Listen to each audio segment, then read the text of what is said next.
Buenas tardes, ingeniero Fortín. El día de hoy vamos a explicar lo que son amplificadores de clase A como parte de la clase de IE 414 y Electrónica 2 en la sección 1600 de la Universidad Nacional Autónoma de Honduras. Los integrantes del día de hoy son Edwin Alexis Vera García y su servidor Ever Samuel González. Para dar un previo análisis de lo que se va a hablar el día de hoy, pues vamos a tener la siguiente introducción de que los amplificadores de clase A se van destacando por lo que es su funcionamiento continuo, donde el componente activo permanece encendido durante toda la señal de entrada, amplificando tanto los picos positivos como los negativos de la señal. Esto tenemos que hacer un pequeño énfasis bien importante en el tema de la gráfica que vamos a ver consecutivamente, el por qué es bastante importante. Este tipo de amplificación pues nos va asegurando una reproducción exacta de la señal, convirtiéndolos en una opción pues preferida en cuanto a lo que es el tema de la calidad y la precisión en la amplificación, por lo que es esenciales. Estos son pues los más usados para gusto pues del usuario al momento de estar diseñando. Tenemos que hablar también de que aunque son muy apreciados por su fidelidad y su baja distorsión, los amplificadores de la clase A tienen la desventaja de ser poco eficientes. Esto pues debido a que consumen energía aunque no tengan una fuente de entrada conectada. Esta energía extra pues se va disipando en una forma de calor, lo que a menudo pues requiere que el sistema tenga un costo más elevado en el tema de enfriamiento y en tema de proporción a las cantidades. Pero a pesar de todo esto, pues sigue siendo muy común en aplicaciones donde la precisión y la claridad de la señal es más importante pues que la eficiencia. Andamos buscando una mejor salida a un costo pues de energía. Como por ejemplo podemos tomar en cuenta una salida de audio de alta gama y pues en equipos especializados. Pues en la presente pues, presentación estaremos haciendo énfasis en estas características, en sus desventajas, en sus limitaciones, por lo que procedimos a mencionar algunas características principales, como por ejemplo en el tema de la conducción, el transistor o pues una válvula amplifica la señal durante todo el ciclo de la señal de entrada en 360 grados. También podemos pues definirla como 2pi, como nosotros venimos conociendo normalmente. Podemos observar en la imagen una señal senoidal en un ciclo completo de 2pi. Como estábamos haciendo énfasis en la parte de la introducción, esta señal, pues, tanto en picos positivos o negativos, pues, ayuda a su eficiencia en la salida. Pues tenemos un tema de eficiencia baja, la eficiencia en los amplificadores de clase A es típicamente baja, alrededor de un 25 o 30% de eficiencia máxima, porque el transistor está siempre encendido, consumiendo energía, incluso pues cuando no hay una señal en la entrada. Alta fidelidad pues ofrece una baja distorsión, lo que hace ideal para aplicaciones donde la calidad de sonido es crítica. Y pues en el calor, pues como hemos ido mencionando, se va a ir destacando esto, pues que genera una gran cantidad de calor debido a la conducción continua del dispositivo, lo que requiere pues de disipadores térmicos grandes. Vamos a explicar un poquito sobre lo que es su funcionamiento.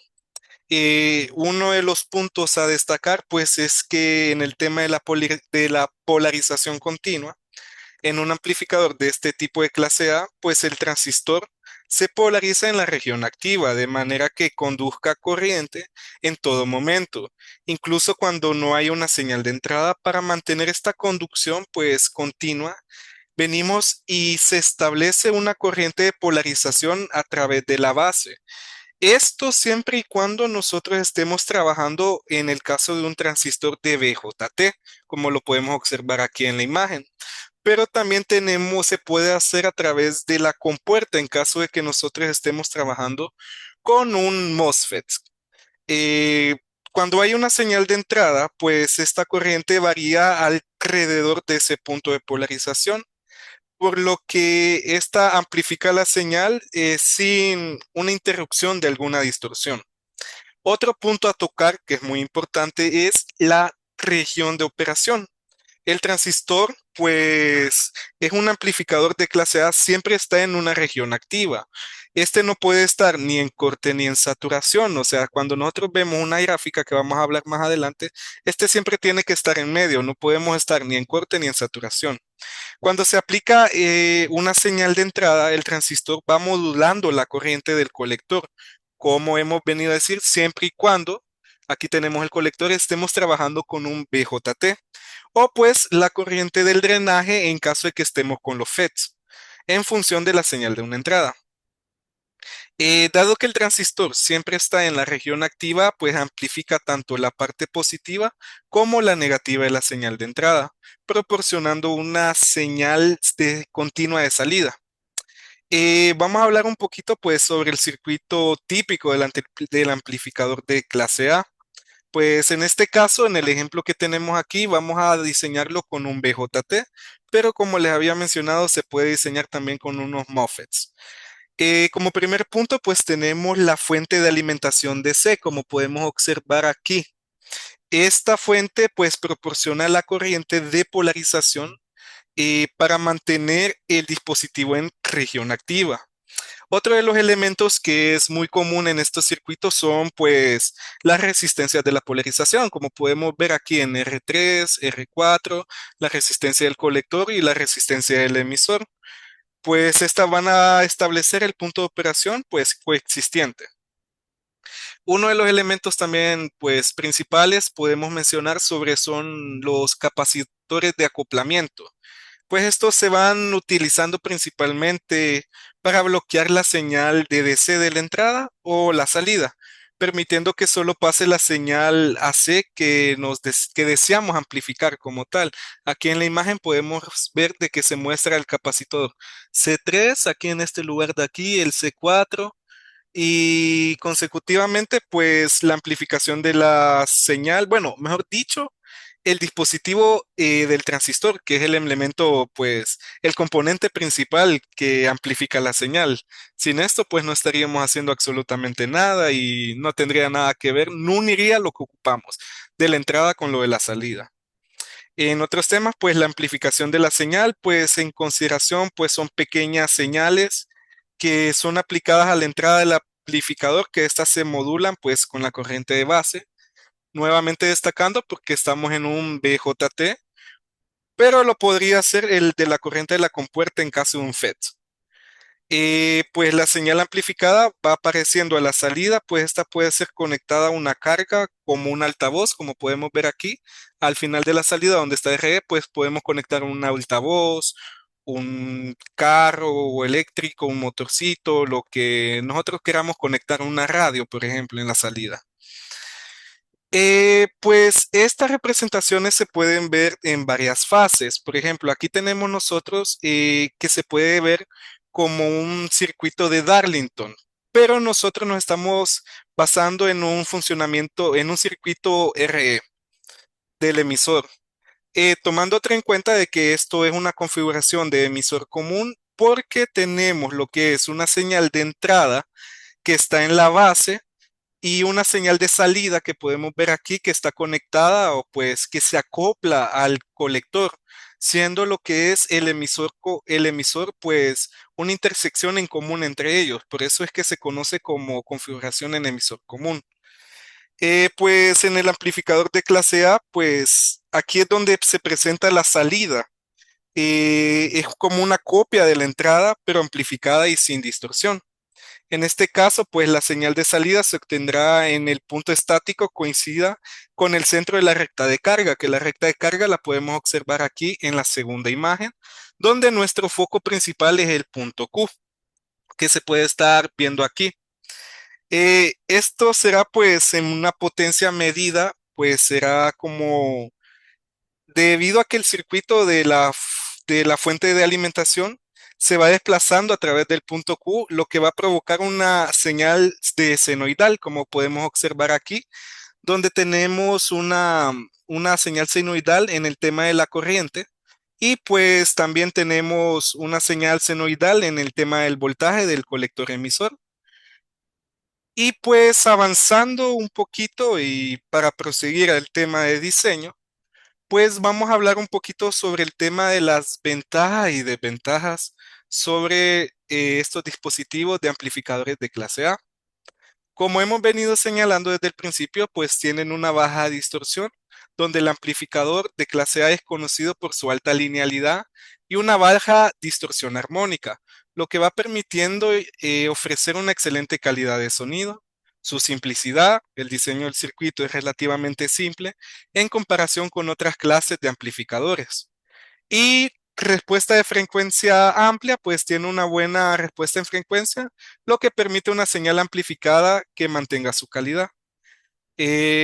Pues en el tema de las desventajas, pues tenemos como una baja eficiencia, como lo hemos venido hablando, es que en los principales desventajas, ya que el transistor siempre está en funcionamiento, consumiendo energía aún sin la señal de entrada. Generación de calor, debido a la conducción continua del transistor, el dispositivo genera mucho calor, lo que requiere un buen sistema de refrigeración, por lo que esto va influyendo en el tema de costos y espacios.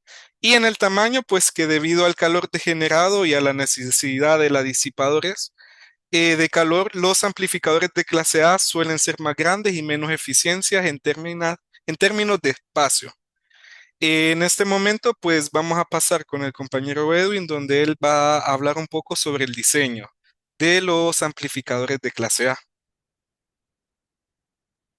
Bien, ampliando el contenido que nos acaba de dar nuestro compañero Ever, en la parte teórica de las ventajas y desventajas que puede tener un amplificador de tipo clase A, entonces hemos decidido hacer un ejercicio, un pequeño ejercicio de diseño de un transistor, perdón, de un amplificador clase A. En este caso vamos a contar nosotros con un transistor 2N22A para pequeña señal.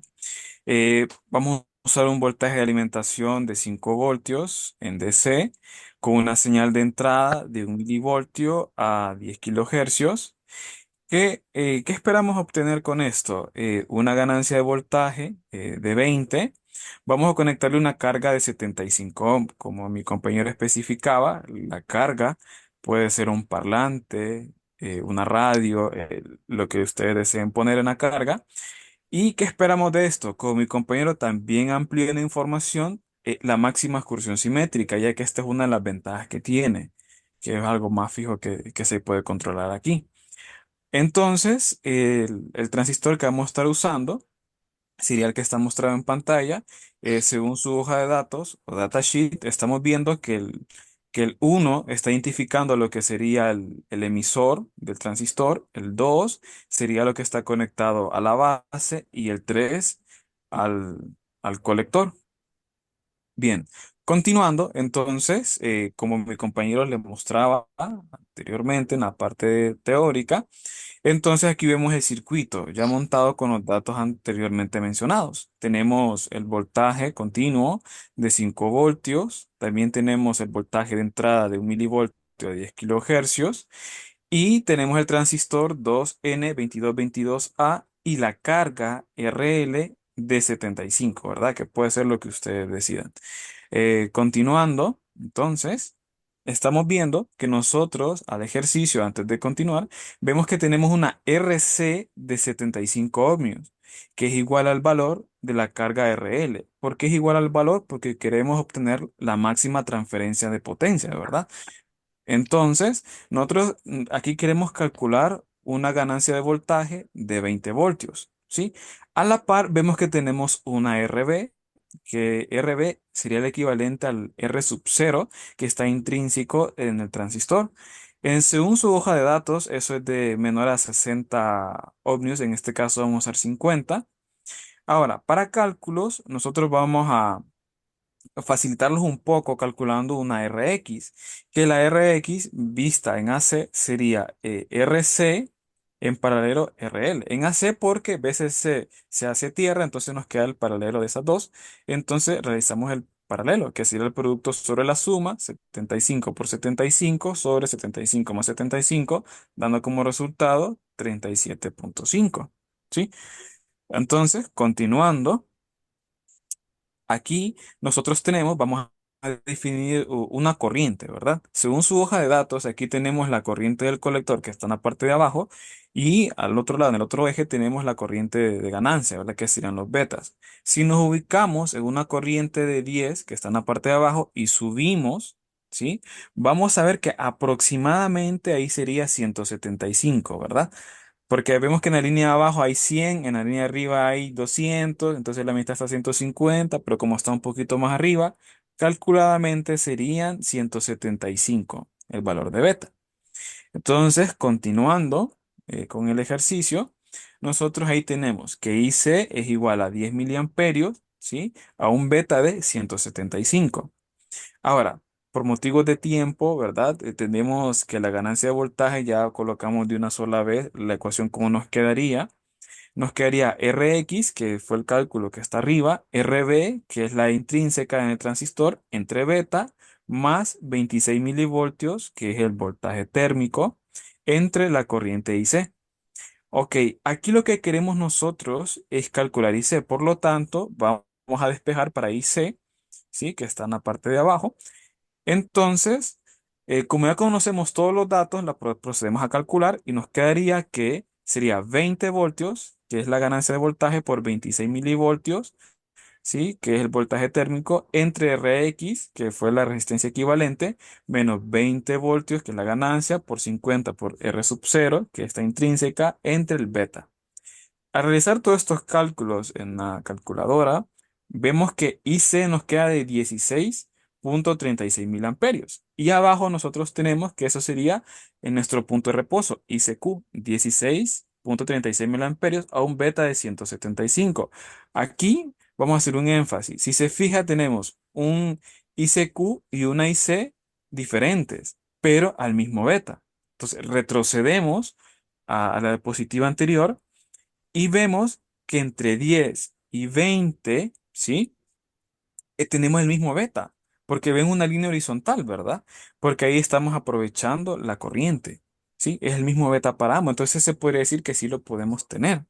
Continuando la diapositiva que teníamos, entonces sí es posible, solo que en este caso lo volvemos a calcular nosotros para ser más precisos en nuestros datos y obtener la máxima excursión simétrica, ¿sí?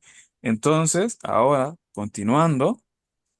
Lo que vamos a hacer es querer calcular RE. Entonces, del lado derecho vemos que tenemos una ecuación de la máxima excursión de salida, que es el voltaje del colector emisor, que lo calculamos como la corriente que acabamos de encontrar, ICQ multiplicado por Rx, que es vista en AC. Y abajo tenemos el voltaje del colector emisor del punto Q, esta vez haciendo la malla colector emisor.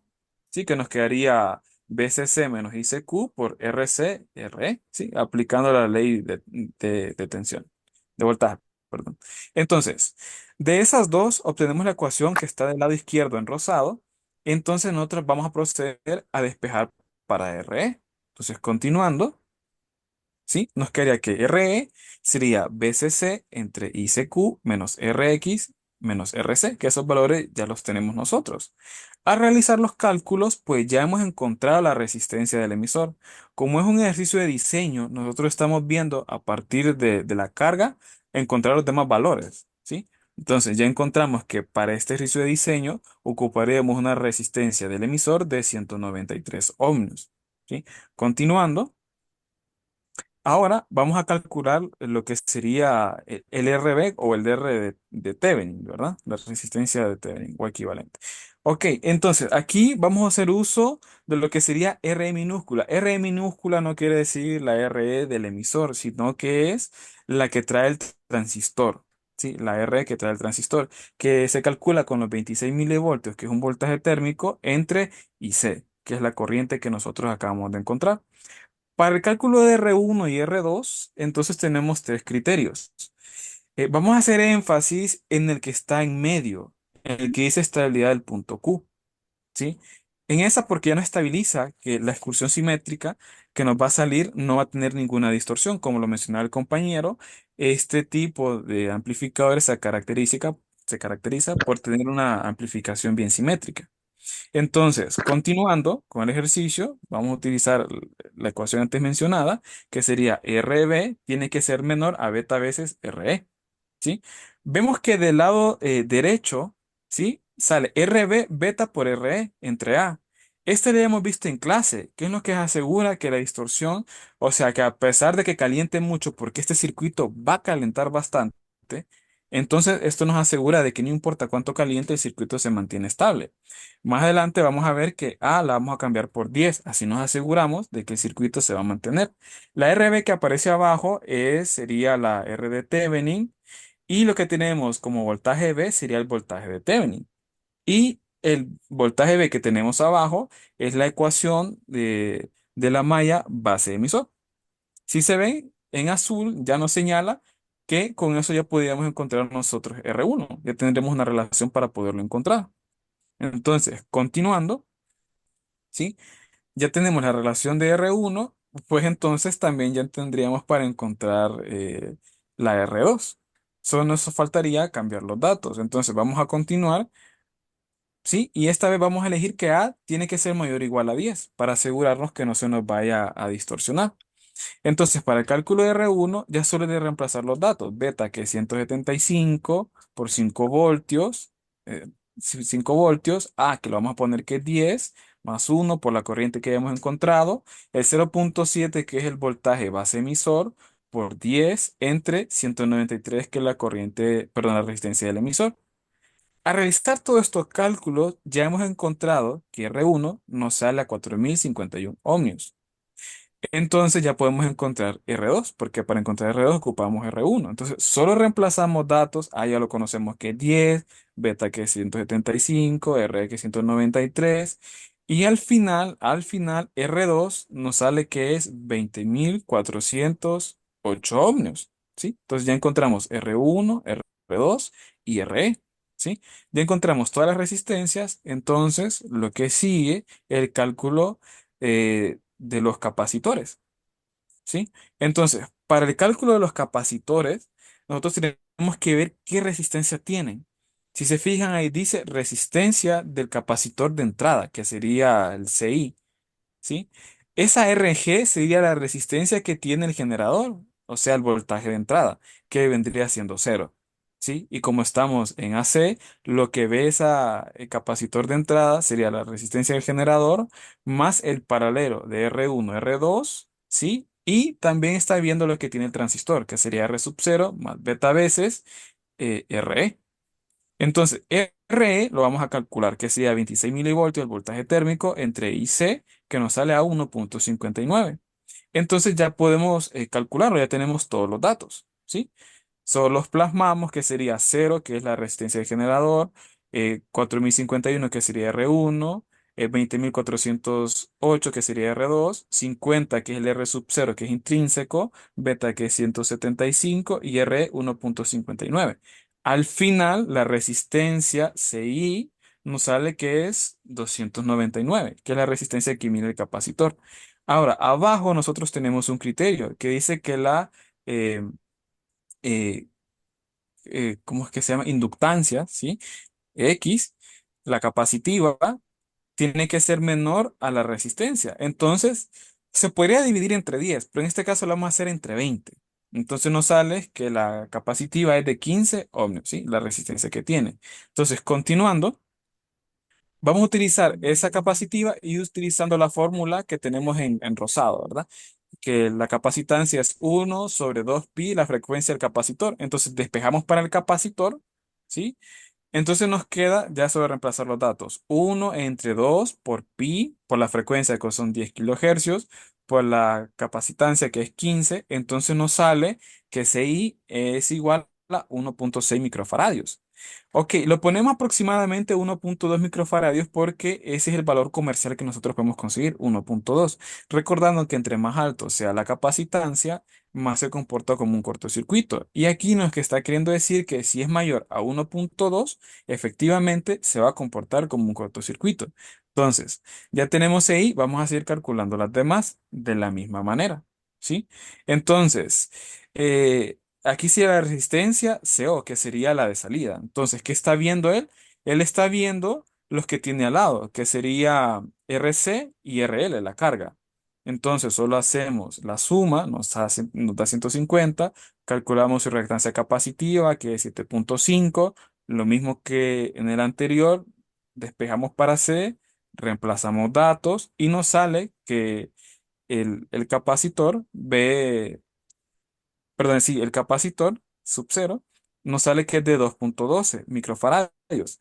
Ese no lo vamos a encontrar en el mercado. El que vamos a encontrar en el mercado nosotros, precio comercial, es de 2,2 microfaradios, ¿sí? El que vamos a encontrar. El que nos hace falta es el cálculo del capacitor del emisor. Entonces, continuando volvemos a hacer lo mismo. Solo que en este caso, si se fijan en AC, tendríamos la resistencia del emisor, el RE que está dentro del transistor y una RIE que también está dentro del transistor. ¿Sí? En este caso, vemos que únicamente sería RE, que es lo que trae intrínseco el transistor, que sería 1,59 calculado anteriormente. Y lo mismo, despejamos para el capacitor, ya tenemos la resistencia, hacemos el cálculo y nos sale que es 200 microfaradios. Y el valor, perdón, y la cantidad comercial es de 220 microfaradios, ¿verdad? Si queremos utilizar las cantidades que nos puedan vender. Con esto ya tendríamos calculado cuáles serían los capacitores a usar para que se comporten como un cortocircuito en AC, como mencionaba mi compañero, es la señal que nosotros vamos a ver a la salida, ¿verdad? Y a la entrada. Entonces, continuando, vemos que aquí en esta tabla nosotros tenemos ya los elementos de los cálculos de R1, R2, RC, RE, los capacitores de entrada, salida y del emisor. Esos son los valores que nosotros tenemos, pero de manera exacta, ¿verdad? De manera exacta. Y el ICQ y la ganancia de voltaje. Pero ¿qué pasa? Esos valores nosotros no los vamos a encontrar de manera comercial. Ahora, de manera comercial, aproximadamente encontramos que R1, el que vamos a encontrar, muy aproximado es de 3,9 y nosotros teníamos 4,051. Para R2, el que vamos a encontrar va a ser el de 22K y nosotros teníamos 20,408. Lo mismo para RC, para RE y los capacitores, ¿verdad? Entonces, ahora, con estos nuevos valores tenemos que volver a calcularlo porque se nos puede mover, ¿verdad? Y no vamos a tener una excursión simétrica posible. Entonces solo reemplazamos con los datos que ahora tenemos. El R2 ahora es de 22K y solo reemplazamos 5 por 22K entre 3,9 más 22K nos arroja un nuevo valor de 4,25 y lo mismo hacemos para la resistencia de Thevenin, ¿verdad? Solo reemplazamos los valores 3,9 por 22K más 3,9 más 22K, entonces nos arroja el nuevo valor. Entonces, abajo vamos a utilizar ahora la corriente, hacemos las mismas sustituciones y nos sale que nuestra nueva ICQ va a ser de 17,84. Si se fijan, se nos ha movido. Antes era 16,36, pero con valores comerciales que podemos conseguir, se nos ha movido, ¿verdad? Entonces, continuando, ya plasmamos nuestro valor y ahora solo procedemos a calcular cuánto sería nuestra ganancia, ¿sí? Solo reemplazamos datos con lo que ya tenemos de 37,5 que es el RX, el RB que es el sub 0 que es 50 que es intrínseco, el beta 175, los 26 milivoltios que es el voltaje térmico y la IC que es la nueva que acabamos de calcular y vemos que nos sale de 21,5. ¿Sí? Se nos ha movido un poco, pero siempre se mantiene el valor que nosotros queríamos eh, mantener, ¿verdad? Y ahí lo tenemos. Estas son las comparaciones de los datos exactos con los datos comerciales. Continuando. Entonces, del lado izquierdo nosotros tenemos el modelo exacto y del lado derecho ya tenemos construido el circuito con el modelo comercial. Entonces ahora procedemos a hacer la simulación. En este caso, colocamos las imágenes por cuestiones de tiempo, ¿verdad? Entonces vemos que le conectamos un osciloscopio a la entrada y a la salida y también que le conectamos un amperímetro en la corriente del colector para ver qué valores nos marca. Entonces, continuando, vamos a ver. Ahí estamos viendo de que la imagen que está a la izquierda dice 19,95, ¿sí? Y la imagen que está a la derecha dice 1 milivoltio. Entonces, estamos viendo que le entramos 1 voltio y a la salida tiene 19,95. ¿Qué es lo que nosotros queríamos conseguir? Una ganancia de 20. Entonces vemos que sí, lo estamos cumpliendo con el circuito anteriormente mencionado y viendo que tuvimos que utilizar varios criterios debido a que este circuito calienta mucho, pero es muy efectivo para mantener la máxima excursión simétrica posible, ¿sí? Entonces, de nuestra parte, eh, antes de terminar, estamos viendo que en efecto el voltaje, perdón, la corriente del colector se mantiene en 16,5, que fue lo calculado anteriormente, ¿verdad? Según nuestra tabla, ¿sí? Entonces estamos viendo que todo se está cumpliendo la parte teórica y la parte práctica con el ejercicio de diseño que nosotros acabamos de realizar. Continuando. Les agradecemos por su gran atención. Sabemos que es un video algo extenso, ¿verdad? Pero quisimos reunir toda la información posible, tanto teórica, con las ventajas de los amplificadores, las desventajas y cómo realizar un ejercicio de diseño para este circuito, ¿verdad? Teniendo los datos reales y los datos aproximados con valores comerciales. Esto ha sido todo de nuestra parte, ¿verdad? Somos el grupo F. Y muchas gracias. Buenas tardes.